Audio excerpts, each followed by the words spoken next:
Um, yeah, that Rellana fight, by the way, like, obviously you don't have to parry her, like, duh, but like with what my build was, I think genuinely my most optimal way of dealing damage in that fight was actually to parry her, because like, if I use any of my fast int spells, I can only get so many of my spells out.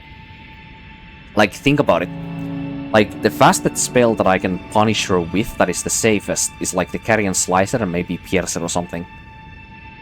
The amount of damage I do with like one Piercer into maybe one Carrion or maybe 3 Carrion, then I have to dodge again, compared to doing like 3 Carrion Slicers and then parrying, and every auto parry I do, I get a riposte as well with a Misericord. But like, my damage is literally just gonna be only better if I parry her while also punishing her at the same time, right? So actually, the way I killed her was very optimal because of what my build was. Now, if I was using like a physical, faith, like fucking anything else that was intelligence basically damage-wise, I think it would have been, like, my damage would have been good on just normal hits too. Or maybe fire not either, because she also used fire. But with intelligence, like, my damage to her was just piss. It's very rough. So the way I actually killed her was pretty optimal, but, you know, she's very fun to parry. Like, she's definitely one of those bosses that's insanely fun to parry. I would honestly have to say that personally for me, it's gonna be very hard to top that boss fight in this DLC. I'm sure that they are gonna be able to do it though, because these are the 2 first bosses that you come across, by the way, and knowing FromSoftware, yeah, very high likely they put something even better than this, for sure. So that's fucking insanity. If bosses like the Divine Lion Beast from yesterday that I did, and bosses like Rellana, where in literally any other game, Souls-like, not Souls-like, RPG, action game, whatever, they would be literally considered easily the best boss in the game by a very long shot compared to anything else that the devs might make. So like, FromSoftware just knows like so incredibly well how to make like a challenging enemy with a very cool thematic and just make it feel so like tense and cool at the same time, while also being mostly a mechanical challenge that is down for the player to just execute correctly. And if the player does not execute it correctly, then something like any like FromSoftware boss is just gonna feel impossible when until you get to the point where you just feel like you're good enough to just take it on.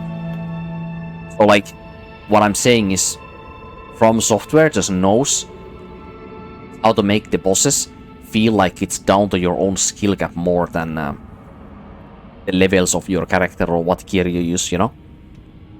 While also having a very cool fight at the same time with incredible designs. It's unmatched, really. Lies of P did incredible job, by the way, too. Like, can't wait for the DLC and the sequel for that game as well, but FromSoftware is just on another high.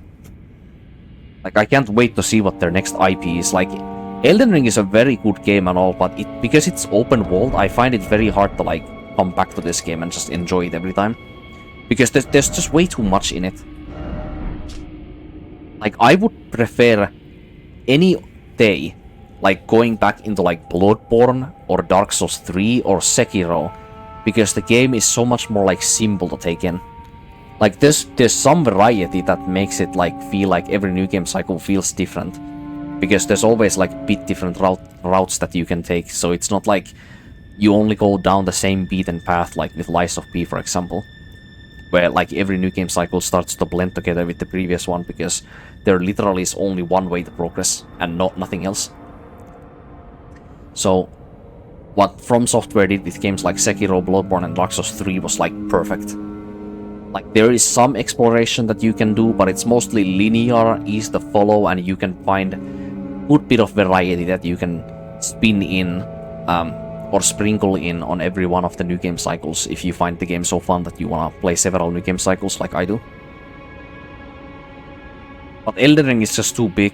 It's so hard to, like, you know, come back to this game and just enjoy it the way it is when every new game cycle takes like, you know, 60 hours maximum to 100%, and now with the DLC on top, I don't know how long it's now gonna be, you know, 100% this game on a new character, but yeah.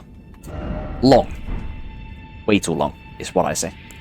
But yeah, I'm gonna take a break now and come back after I've maybe eaten something. If I don't come back, then I'm just gonna continue tomorrow, and I must say, this DLC slaps fucking hard. But I think the normal enemy design in this DLC is kind of like, you know, it's good. But maybe it's just hard for me to appreciate it because I kill enemies so fast, you know? The normal enemies, like, I just kill them so fast. But the boss design is just, you know, absolutely stellar. As well as the area design as well is, like, top-notch, obviously.